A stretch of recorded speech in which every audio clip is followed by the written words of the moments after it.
ពេលខ្លះយើងមិនមែនជាមនុស្សបែបហ្នឹងនោះទេគ្រាន់តែយើងធ្លាប់ធ្វើបែបហ្នឹងហើយធ្វើរហូតคล้ายទៅជាទម្លាប់ប៉ុន្តែយើងអាចកែប្រែវាបានប្រសិនបើយើងបានដឹងខ្លួនទាន់ពេលវេលាបើយើងប្រៀបធៀបជីវិតរបស់យើងទៅនឹងការរៀនជិះឡានរៀនជិះម៉ូតូគឺដូចគ្នានៅពេលដែលយើងមិនទាន់មានទម្លាប់ក្នុងការជិះម៉ូតូជិះឡានដោយខ្លួនឯងយើងអាចនឹងត្រូវគិតឬក៏ត្រូវស្វែងយល់ជាមុនសិនថាតើយើងគួរតែកាច់សោមុនឬក៏ដាក់លេខមុនដើម្បីអាចឲ្យវាទៅមុខបានប៉ុន្តែនៅពេលដែលយើងមានទម្លាប់ប្រើប្រាស់វាជាប្រចាំ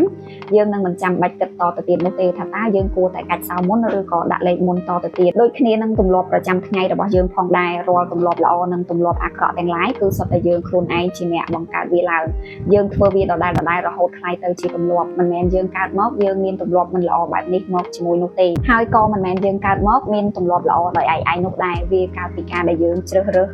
អ្វីដែលយើងត្រូវធ្វើជារៀងរាល់ថ្ងៃនេះហើយដូច្នេះយើងគ្រប់គ្នាសុទ្ធតែអាចផ្លាស់ប្ដូរទម្លាប់របស់យើងបានប៉ុន្តែយើងត្រូវតែយល់ដឹងពីដំណើរការនៃការធ្វើការរបស់ខួរក្បាលយើងជាមុនសិនឧទាហរណ៍ថាយើងមានទម្លាប់វិនិច្ឆ័យអ្នកដទៃយើងមានទម្លាប់ឆ្លើយតបរហ័សយើងមានទម្លាប់ចែករំលែករឿងរ៉ាវមិនល្អរបស់អ្នកដទៃជាដើមហ្នឹងពេលខ្លះវាមិនមែនជាយើងនោះទេវាគ្រាន់តែជាទម្លាប់ដែលយើងបានបង្កើតឡើងមកជាយូរហើយទម្លាប់ក្នុងការហាត់ប្រាណទម្លាប់ក្នុងការគិតវិជ្ជមានទម្លាប់ក្នុងការញ៉ាំអាហារដែលផ្ដល់សុខភាពល្អហ្នឹងក៏ដូចគ្នា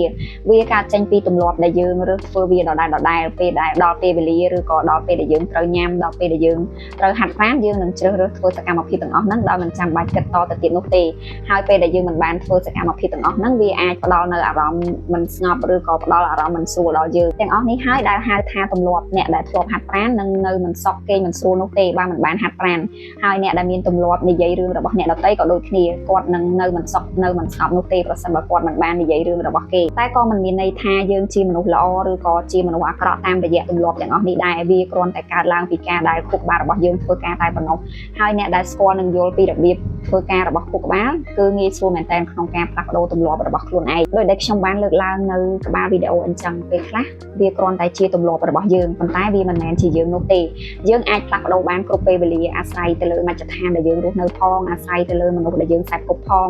និងអាស្រ័យទៅលើអ្វីដែលយើងជ្រើសរើសមើលជារៀងរាល់ថ្ងៃផងដែរមួយរយៈហ្នឹងខ្ញុំឃើញនៅក្នុងសង្គមរបស់យើងគឺមានទម្លាប់វិនិច្ឆ័យអ្នកដទៃមានទម្លាប់វែកញែករឿងរ៉ាវរបស់អ្នកដទៃកាន់តែខ្លាំងទៅហើយដូច្នេះហើយបានជាខ្ញុំចង់ចែករំលែកវីដេអូមួយនេះហើយចង់ផ្ញើសារទៅកាន់បងប្អូនទាំងអស់គ្នាថាការចែករំលែករឿងរ៉ាវមិនល្អរបស់អ្នកដទៃការវិនិច្ឆ័យអ្នកដទៃទាំងអស់ហ្នឹងវាគ្រាន់តែជាទម្លាប់ដែលបងប្អូនបង្កើតឡើងហើយបងប្អូនមិនទាន់ដឹងពីផលប៉ះពាល់របស់វាតែប៉ុណ្ណោះទើបចេះតែធ្វើវាដដែលណាមួយបងប្អូនអាចនឹងមិនទាន់យល់ពីដំណើរការរបស់ខួរក្បាលថាតើខួរក្បាលរបស់យើងហ្នឹងវាធ្វើរឿងទាំងអស់ហ្នឹងដដែលដោយសារអ្វីតាមពិតទៅបងប្អូនដែលមានទម្លាប់មិនល្អហ្នឹងមិនមែនគាត់ជាមនុស្សមិនល្អនោះទេគ្រាន់តែគាត់មិនបានដឹងថាខ្លួនគាត់ធ្វើរឿងទាំងអស់ហ្នឹងរហូតដល់ធ្លាប់ហើយដូច្នេះហើយបងប្អូនគួរតែចាប់ផ្ដើមសង្កេតទម្លាប់របស់យើងថាតើទម្លាប់ហ្នឹងវាផ្ដល់ផលល្អចំពោះយើងដែរឬទេប្រសិនបើយើងដឹងថាទម្លាប់ហ្នឹងវាមិនផ្ដល់ផលល្អចំពោះយើងទេយើងអាចជ្រើសរើសបង្កើតទម្លាប់ល្អថ្មីមួយបានដោយការធ្វើវាដដែលជាប្រចាំមិនយូរទេខួរក្បាលរបស់យើងនឹងចងចាំហើយចាប់ផ្ដើមធ្វើវាដូចជាការធ្វើទម្លាប់មិនល្អដូចគ្នាដែរទម្លាប់ល្អវាមិនត្រឹមតែផ្ដល់សុខភាពល្អទាំងផ្លូវចិត្តទាំងផ្លូវកាយមកដល់យើងតែប៉ុណ្ណោះទេក៏ប៉ុន្តែវាក៏នាំមកនៅជាមួយលក្ខខណ្ឌល្អផ្សេងទៀតផងដែរដែលមានដូចជាមនុស្សល្អ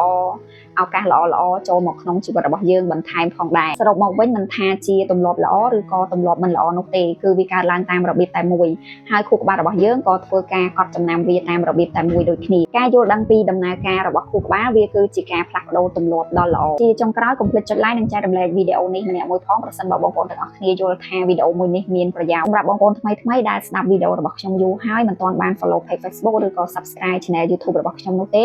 ហើយបងប្អូនកំពុងតែស្ដាប់នៅលើ platform ណាមួយមានចំណាប់អារម្មណ៍បងប្អូនអាចចុច follow page នោះឬក៏ចុច subscribe channel របស់ខ្ញុំម្នាក់មួយទៅដើម្បីទទួលបានវីដេអូថ្មីដែលជាចំណេះដឹងបន្តទៀត